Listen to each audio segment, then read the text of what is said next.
Pwes, kayo na lang ang humusga. O, husgahan natin. Okay, so ito naman yung kay ano. Yung kay Anli Kaalaman TV. Yan, okay. So, mukhang tatalino ako dito, ah.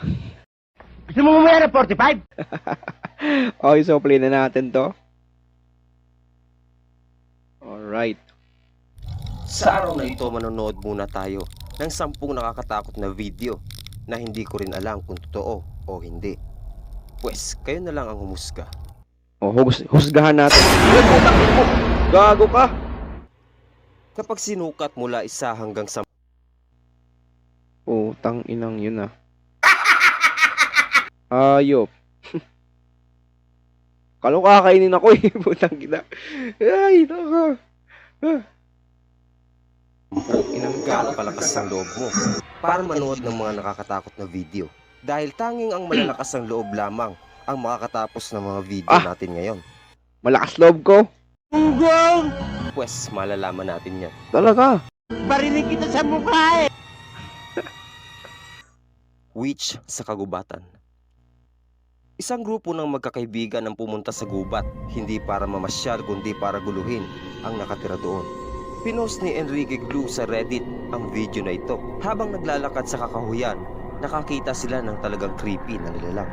Sa likod ng mga puno, tinamaan ito ng kanilang ilaw. Ayun, no? Ang nilalang ay may mahabang itim na buhok at nakasuot na kulay itim. Nakatayo lang ito sa malayo habang nakatingin sa kanila, gaya ng pagtitig nila sa nilalang na ito. Inalis nila ang flashlight at camera sandali, pero nung binalik nila muli, naandun pa rin ang babae. Pinapanood sila. Tinapatan muli nila Agago, ng ilaw pinapanood at sila. lamang ito. Pinapanood sila nung multo. Ay, nung witch. Witch sa kagubatan. Ay. Ang nilalang ay may mahabang itim na buhok at huli nila ng ilaw at naka-steady lamang ito. Ayan, dyan na lang ulit. Tahimik. Sorry. Tinanong din nila ito pero hindi ito sumasagot. Isa sa kanila ang bumato ng kung ano sa witch at makikita na Agago ka, tinamaan niya ba't ito.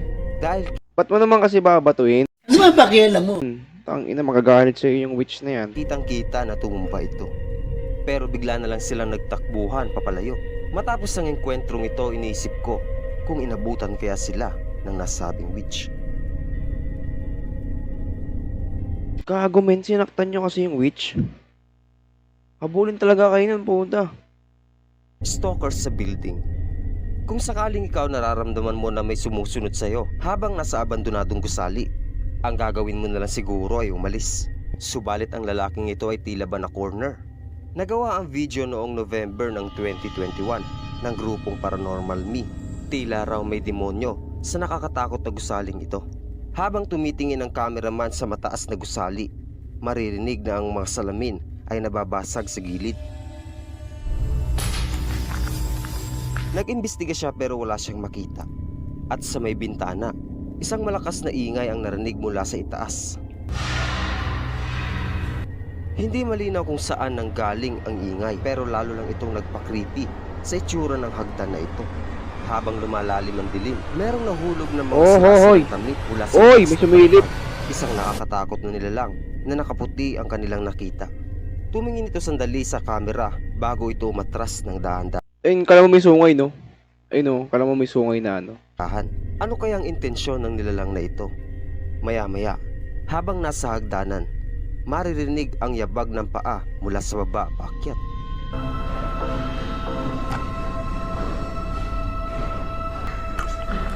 Nakuhanan ng cameraman sa gilid ang ibabang palapag at makikita na meron talagang papaakyat.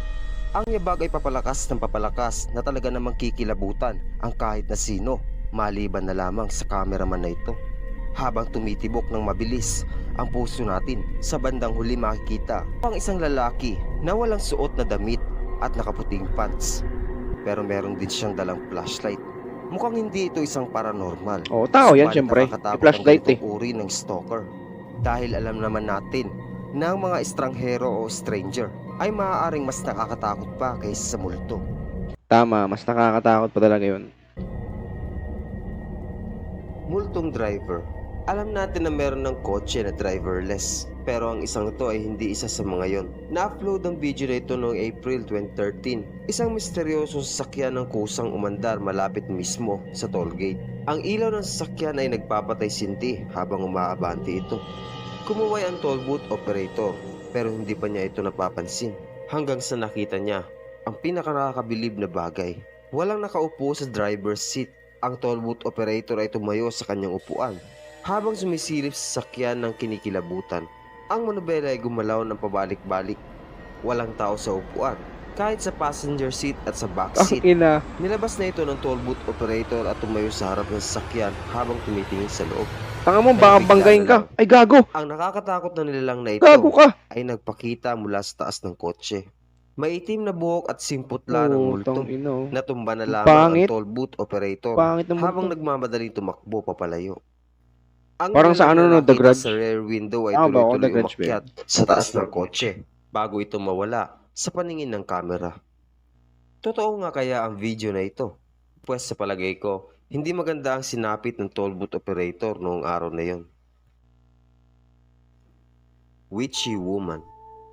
Ang nakakatakot na witch na ito ay hindi umaalis sa kanyang pwesto. Ginawa noong November ng 2021 ni Kisiwabe. Ang nakakatakot na video na ito ay nag-trending sa Spain YouTube Ayun, no? community. Ay imbestigahan ang bahay na ito kung saan iba't ibang pangyayari ang hindi maipaliwanag na nagaganap. Ano man ang nakita nila ay talagang kikilabutan ka. Nasa Gago. bakuran ng mga crew na napapalibutan ng kinakalawang na basura. Isang malakas na tunog ang maririnig mula sa loob. Subalit hindi nila ito nakuhanan mula sa unang kamera. Ang pangalawang kamera naman ay nakakuha ng parehas sa tunog mula sa ibang anggulo.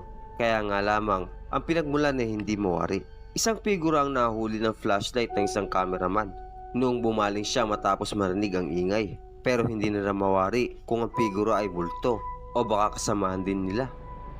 Pero ang mga ingay ng mga gabing yon ay baliwala dahil dito pa lamang mag-uumpisa. Maya-maya ang crew ay tumingin-tingin sa paligid Ayun na, oh. at sa loob ng bahay mula sa malayo. Tangin na mo, nalapitan mo pa. Nakakita naman sila ng figura mula sa isang lumang kahoy na Ang taba nung ano, nung multo yan. bahay. Nataranta sila pero lumapit pa rin para makita ng maayos ang aparisyon. Ang figura ay parang isang matandang babae na may itim na buhok at putlang muka. Sa malapitan, makikita na nakaupo siya sa upuan at nakasuot na gray dress. Sinasabi ng iba na ito ang infamous na weeping woman na kilala sa ngalang Lalonora. O kaya isa rin siyang multo na namamahay sa lugar na Lalonora. ito. Kailangan nating malaman ang history para makasigurado. Ano nga kaya ang nangyari dito? Ayun lang. Nursing Home Ghost. Ginawa noong October ng 2017. Nakuha na ng CCTV na ito habang ang isang YouTuber ay naka-night duty sa nakakatakot na nursing home. Ang oras ng CCTV ay nasa 11 na ng gabi. Isang misteryosong ilaw ang dumaan pababa sa hallway, pero para itong may korte sa palibot ng bilog. Maya-maya sandali, nasaksihan na ang ilaw ay muling lumakad pabalik Ano yan? Energy ball. sa pinanggalingan nito. Ano kaya sa tingin Hindi, may niyo ang tawag ilaw? dyan eh. May tawag dyan yung ano, pag naulan, di ba? Yung, basta may, ano yun, napanood ko yun sa YouTube, dito sa YouTube eh. Yung pag naulan tapos yung kidlat, yung ganun yun eh. Na ito? Isa kaya itong paranormal entity na nanggugulo sa nursing home? Isang espiritu na umalis Comment nyo sa mga manonood kung anong tawag sa ganun. sa kanyang katawan bago bumalik ulit. Sinabi ng YouTuber na si Light kung nakita daw niya mismo yon, hindi na daw siya babalik pa sa trabaho. Pues ako din naman siguro. Malakas na hangin. Yung iniisip mo na ligtas ka na. Ginawa ang video na ito noong July ng 2017. Ang isang ito ay isa sa pinakamalakas na likha ng kalikasan. Malakas talaga habang nasa yan. loob sila ng isang showroom. Isang malakas na bagyo ang nagwawala sa labas. Uy, ng puti na gago. salamin. Diba? Sabi sa lamin. Bagad!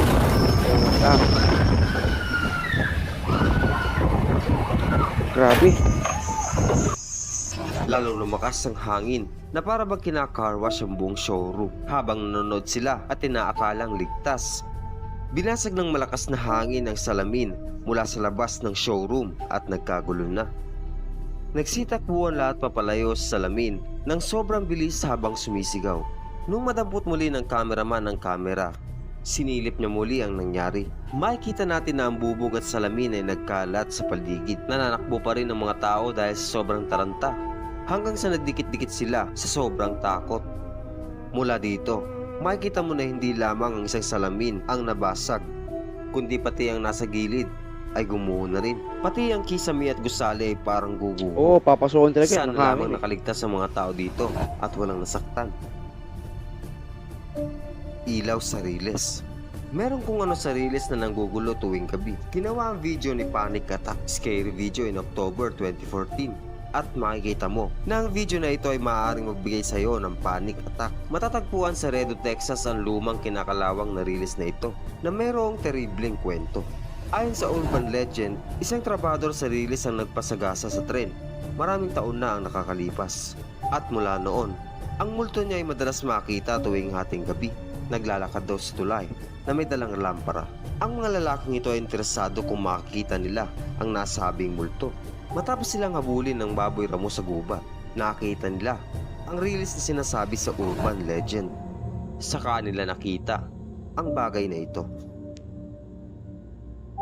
Isang misteryosong ilaw ang lumiwanag mula sa tulay, gaya ng nasabi sa urban legend. Sobrang layo nito para makita nila. Sinasabi nila na para itong bolang ilaw, pero naglalakad. Subalit habang lumalapit sila, maya-maya lamang ay nawala na ang ilaw at naiwan sila sa dilim. Ito na nga kaya ang lalaki na sinasabi sa kwento. Hindi Pakikipag-usap sa nakakatakot multo. yun.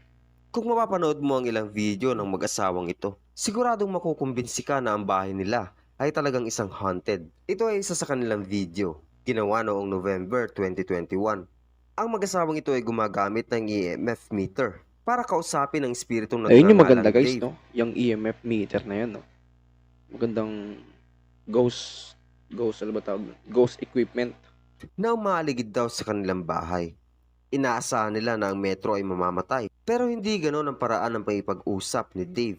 Habang inaanyayahan ng couple na may pag-usap ang espiritu sa kanila, sinetap nila ang metro na nakatayo sa harapan nila. Maya-maya lamang, tinumba ito ng tumumba. kung ano, na siyang dahilan para mapatayo ang mag-asawa. Iniisip mo siguro na tumba lamang ito. Pero pag tinignan mo sa malapitan, Oo nga. para talagang tinapik ito Tinapik ng di nga. mawaring puwersa. Pag-insulto sa espiritu. Kapag nakikipagbiruan ka sa iyo mauna, dapat Siguro siguraduhin mo mga na ano yan, sapat mga Malaysian yan. Malaysian. Mga ang mukhang Malaysian. tapang mo. Ginawa noong September 2021. Pumasok ang paranormal investigator na ito sa misteryosong tinatawag na Black Forest. Isang misteryosong lugar kung saan ang mga kakaiba at paranormal activities ay nagaganap. Ito ang nakita nila. Sinubukang paalisin ng lalaki ang espiritu, Uy! magpe-prepare ng ritual at nagsindi ng insenso. Oh, tayo na nagalit. Sinabi rin nila na sinadya nila ito para insultuhin ang mga espiritu. At syempre hindi natuwa ang espiritu sa ginawa nila. Habang sila ay naghihintay, pinapanood ang insenso na nasusunog sa tabi ng kandila. Nang bigla na lamang ang plastic bottle na pinaglalagyan ng insenso ay sumabog at lumipad sa ere. Natumba rin ang kandila na nasa tabi nito. Para bang may tumalsik mula sa bote. Ano nga kaya talaga ang nangyari dito? Maiksilan talaga siguro ang pasensya ng mga espiritu. Time traveler. Bakit daw tumawid ang time traveler sa kalsada para lamang makapunta sa kabilang banda ng space and time continuum? Ginawa ni Angas Datos nun, ah. Curiosos noong October 2021. Ang nakakatakot na video na ito ay talagang kikilabutan ka. Isa itong Mukha siyang video sa scientist. dashcam kung saan makikita ang isang truck na tumatakbo sa highway. Nang bigla na lang itong pumihit sa kaliwa. Kasunod sa kabilang lane kaya naman napaalis ang mga kotse at napalipat din sa kabilang lane. Maya-maya, luminaw na ang dahilan kung bakit bigla siyang napapihit. Isang lalaki ang lumitaw mula sa kung saan, kaya naman napaiwas ang truck sa kanya. Naglalakad siya ng marahan papunta sa tabi ng kalsada, kaya naman nakuhanan siya ng sasakyan na Putya nakasunod na sa yan. truck. Nakasuot siya ng pula at nakatindig na straight. Naglalakad na parang astig. Lumalabas nakapula? na parang alam Masyado kang mareklamo. na alam na niya straight. Naglalakad na parang astig. Lumalabas na parang alam na niya ang mangyayari at hindi man lang siya kinakabahan na kahit na konti. Sino ang lalaking ito at paano siya nakapunta doon ng ganun-ganun lamang? Pues tanging oras lamang ang makakapagsabi. At siya ng top 10 na nakakatakot Alright. na video natin. Alright. tapos na.